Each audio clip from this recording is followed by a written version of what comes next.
Mutual Broadcasting System presents STRAT, Strategic Risk Assessment Talk. With today's briefing, here is retired Marine Intelligence Officer Lieutenant Colonel Hal Kempfer.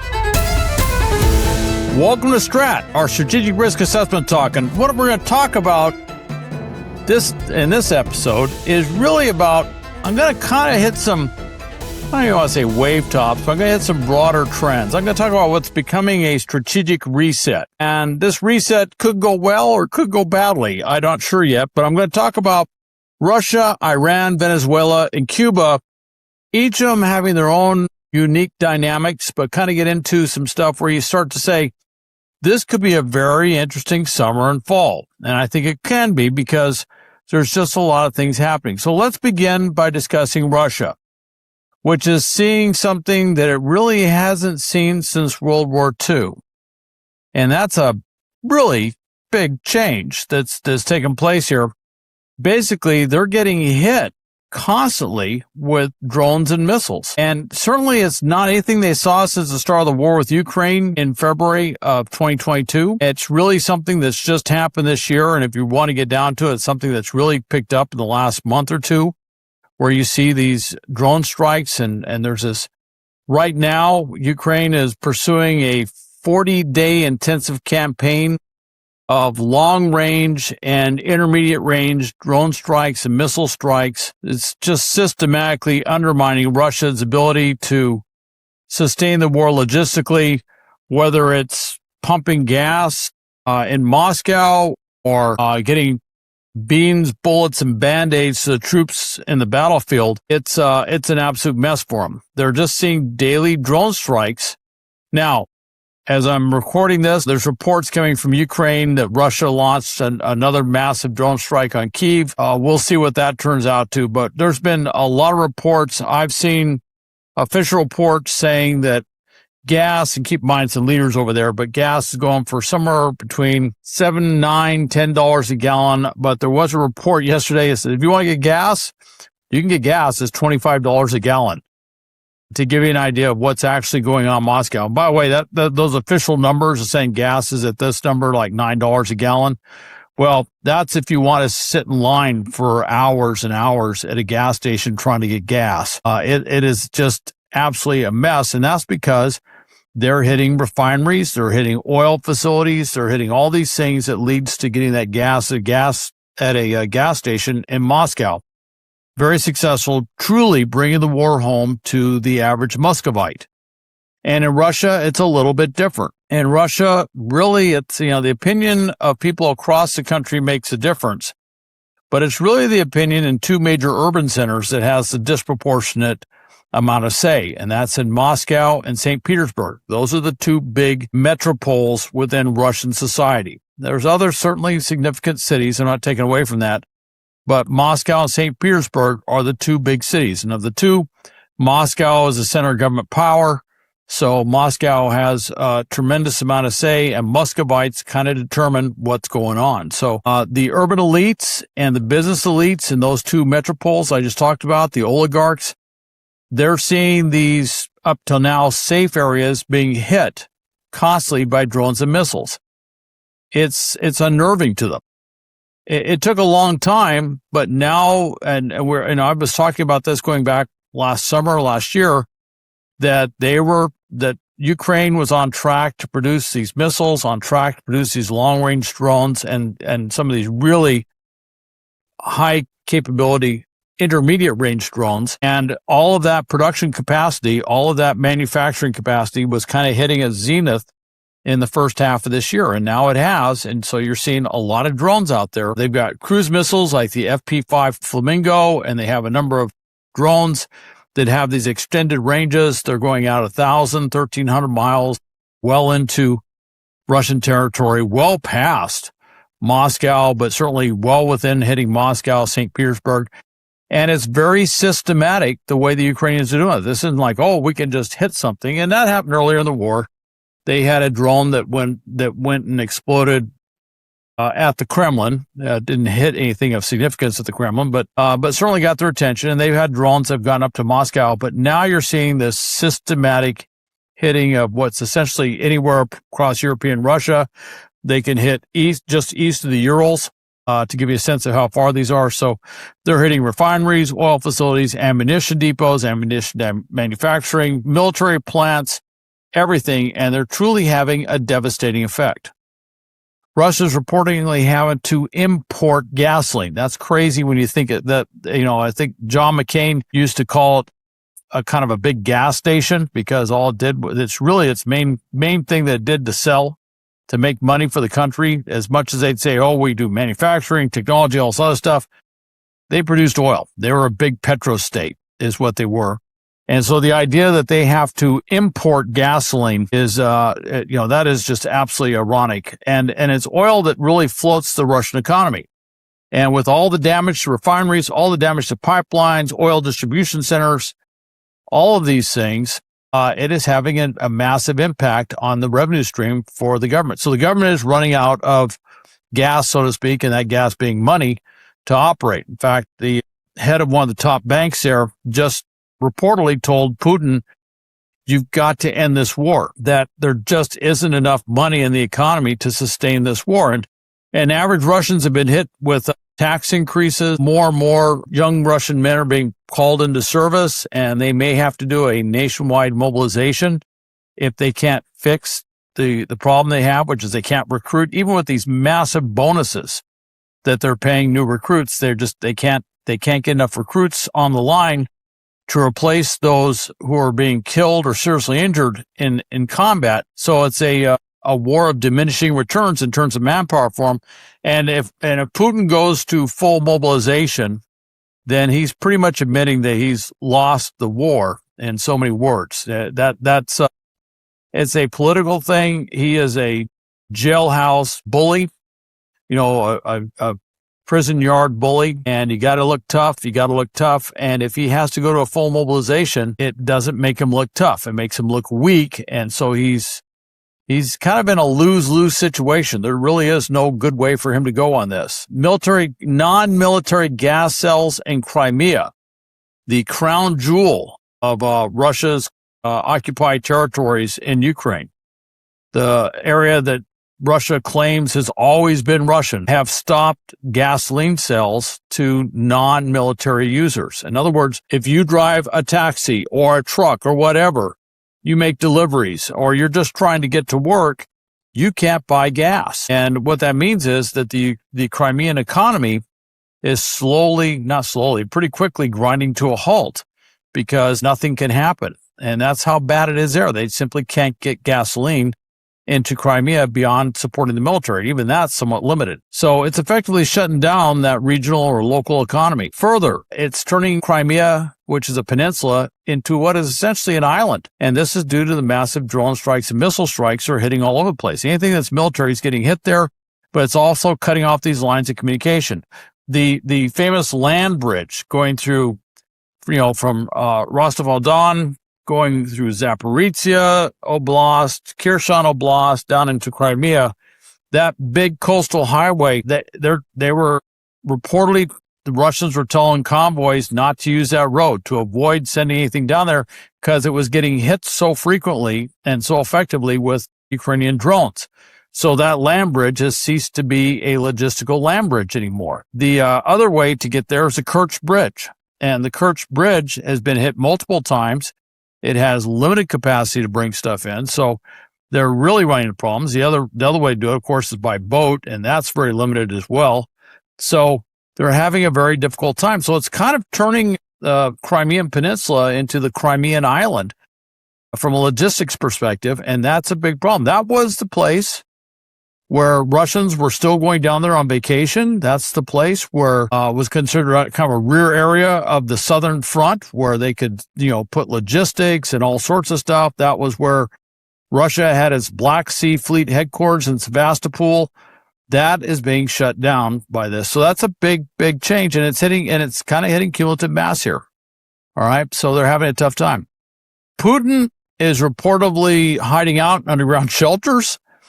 He's very rarely seen in public. When he does these interviews, you're not quite sure where he is doing these interviews, or doing an interview, I should say. He's supposedly surrounded by a personal bodyguard force of 800 personnel. That's That's pretty hefty Praetorian Guard there. And there are reports his health is again failing. And he seems to go through these cycles where seems to be okay, and then he's not okay. And he seems to be going into another cycle of not okay. At some point, he may not come out of being not okay, but everyone's noticed he's just not looking good and he's not moving well.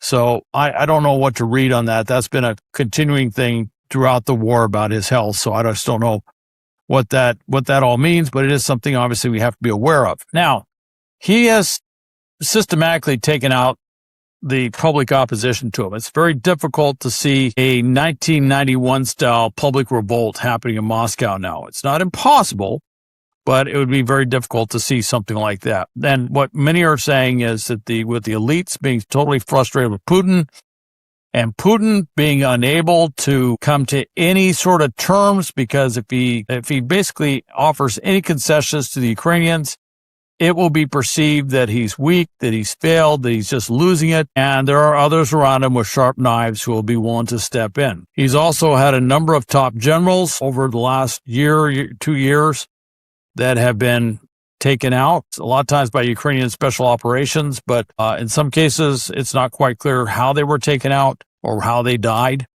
So a lot of his top military commanders that he has to rely on to run the war aren't there. So a lot of this foundation that's been supporting Putin is crumbling. And so I think it's going to be a very interesting summer and fall. And will Putin be gone by Christmas? I'd be crazy if I predicted anything by Christmas. That is the great folly of certainly warfare in the last 2 centuries. As everyone says, the troops will be home by Christmas or something like that. But I will tell you, it's going to be a very difficult summer and fall, and Putin is in a very, very tough situation. All right, let's talk about Iran. Iran is currently in a ceasefire per this 14-part memorandum of understanding with the United States. This pause has saw it return to its maximalist goals of continuing uranium enrichment, and it's still claiming it wants to control the Strait of Hormuz, and it's saying that it wants to eventually reimpose tolls or fees on them. And when all the ships started going south towards the towards the lane that goes right off the coast of Oman, you saw Iran firing missiles, projectiles into ships to stop them from using that southerly route. That has dramatically slowed the flow of ships going in and out of the strait because of that. Right now, there seems to be an agreement in place that there's a ceasefire within the context of a ceasefire, so to speak. So you're not seeing that happen right now. But the big thing is, look, until Lloyd's of London, until the IMO and others see the risk to shipping through the strait, through transiting the strait, drop significantly, you're going to see a lot of ships just holding tight until they feel it's safe. And that may be a while. So, but with that said, there are quite a few ships going through. Not what it was at pre-war levels by any means, but there are a lot of ships that are going through. The U.S. has pushed back on both these conditions. We've said they cannot have nuclear weapons. There is a little bit of ambiguity on what we're saying about the nuclear materials that they have, whether they have to be brought out of the country. There was some sort of talk about maybe they could be what they want to say, de-enriched was the term I'd heard in Iran. I'm not quite sure what that is. It's kind of opens up a lot of questions in my mind what they mean by de-enrichment. And we have pushed back on saying there's supposed to be no tolls, but a U.S. ally, Oman, which is right across the water from them, and the strait is so narrow, there are parts of the strait, you're either in the territorial waters of Oman or the territorial waters of Iran, has apparently given indications they might be interested in setting up some sort of toll system as well. Obviously, UAE, Kuwait, Qatar, Bahrain, Saudi Arabia, Iraq, none of these countries want to see some toll system in the Strait of Hormuz. Absolutely not. And by the way, it's a recognized international waterway. So the U.S. is opposed to them doing this, but Iran seems to be thinking that this is something they want to put in place. Bottom line is, whatever. There's a lot of criticism of the MOU, and I have been a little critical of the MOU. Actually, I've been a lot of critical of the MOU on the air. I was somewhat surprised some of the things that were in there. But what I will say is this: the world was getting under 30 days of oil reserve We had to get oil and tankers going through the strait. This is a deeply unpopular war, and therefore, I think we just wanted to get something in place to get commerce flowing through the Strait of Hormuz and to get gas prices down, oil prices down, not just in the U.S., but with other countries, particularly in Asia, around the world. And so that's why this is what it is. And that's pretty critical. When you get under 30 days of reserves, things can really start to go wrong globally as these reserves go dry. So very important to get this going. It's not like you snap your fingers and suddenly there's more oil. It takes a while to get the oil from the strait to wherever it's got to go into the system to overcome that shortfall, that throughput shortfall. And that's still a problem. Even with the oil that's coming out, it's still a significant problem. You know, there's an issue with Iran still wanting to have nuclear aspirations. You hear very prominent Iranians talking about that they now feel they need to have a nuclear weapon more than ever.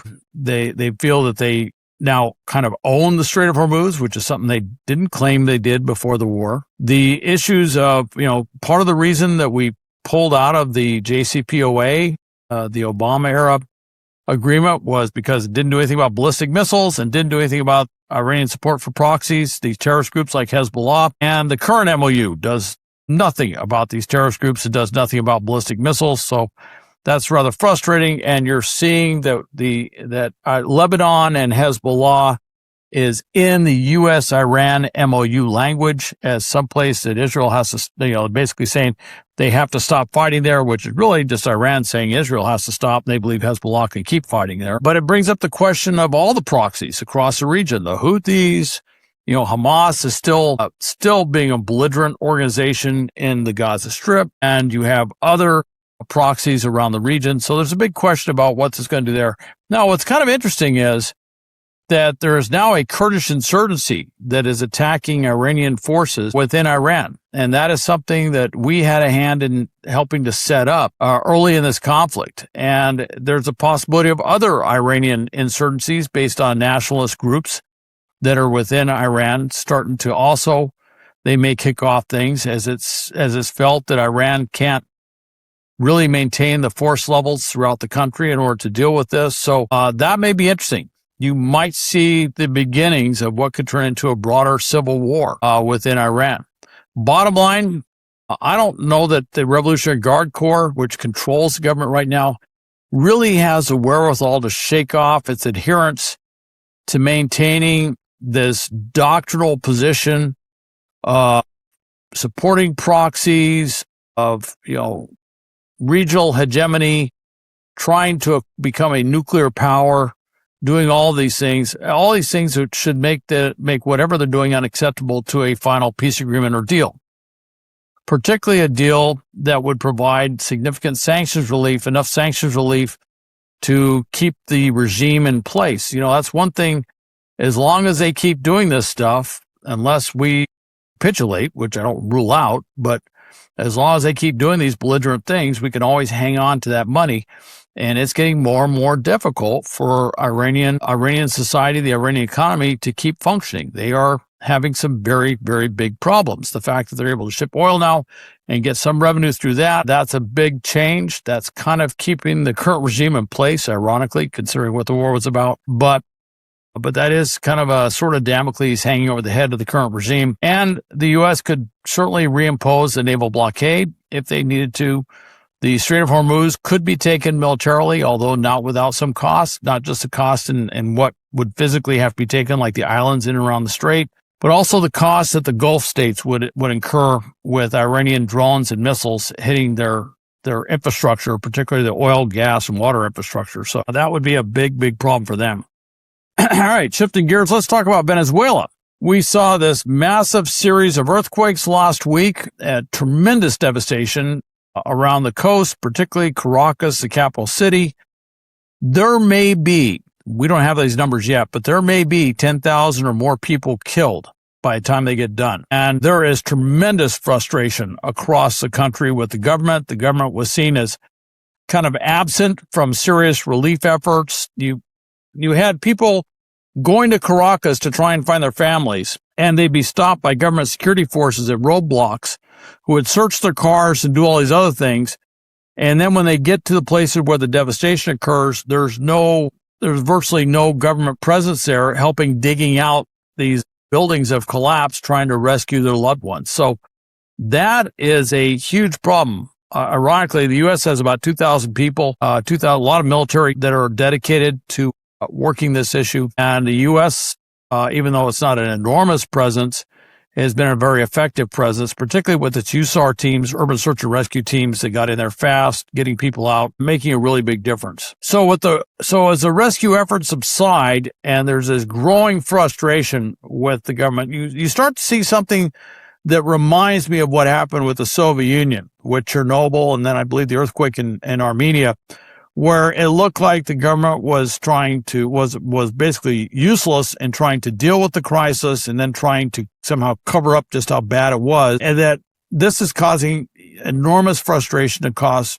all stratas of Venezuelan society. And as the numbers get bigger and bigger, as the number of people killed, and there will be recriminations that many of those killed died needlessly because the government couldn't get in there to help them, and that will be true in many cases, you're going to see a lot of calls for elections. You're going to see a lot of calls for regime change. Maria Corina Machado, who really, her party should be in power right now, has said she's going to return to Venezuela. That's going to be something of a challenge to the interim president, Delcy Rodriguez, because they have in the past said, they've been trying to track her down when certainly they were trying to capture her, to put her in prison before she fled the country and received a Nobel Prize. They were going after her quite vigorously.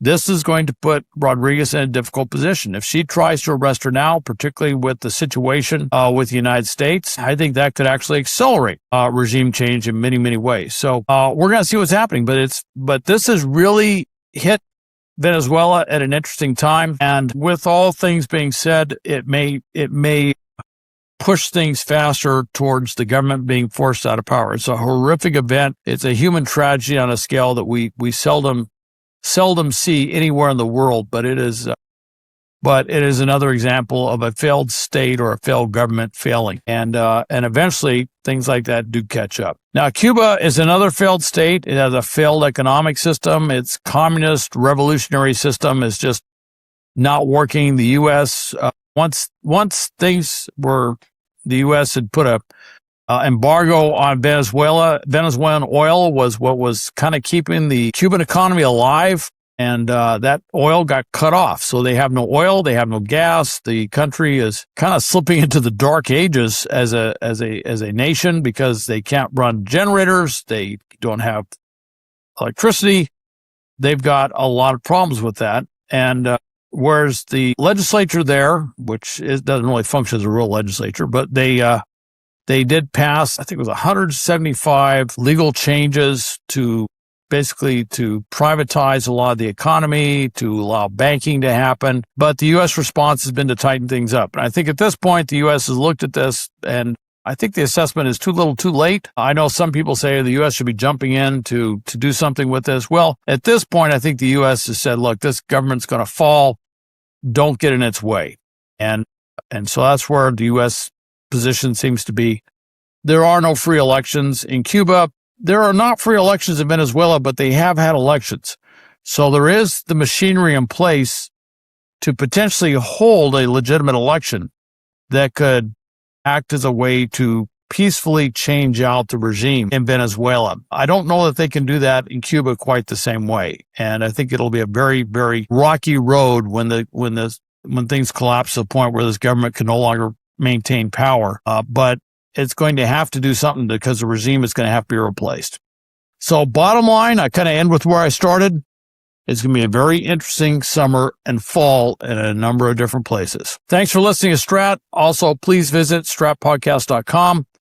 You can go to my YouTube channel, Hal Kempfer TV. That's where I post a lot of my news interviews from various different networks and stations across the world. And you can also go to the Los Angeles InfraGard website, and you can register for a webinar that we're doing online. It's on what's called Dark Skies. We're going to talk about about things you don't normally think about: electromagnetic pulse attacks, coronal mass ejections. You will be surprised how solar weather and some of these things that you don't normally consider in terms of what could happen could have devastating effects on our society, our economy, our basic way to do just about anything. And I'm going to talk about some things that have happened in the past, particularly with solar weather, where it has had a tremendous effect. And today, with the proliferation of low orbit satellites that we've become more and more reliant on, but also with our electrified society, certainly something like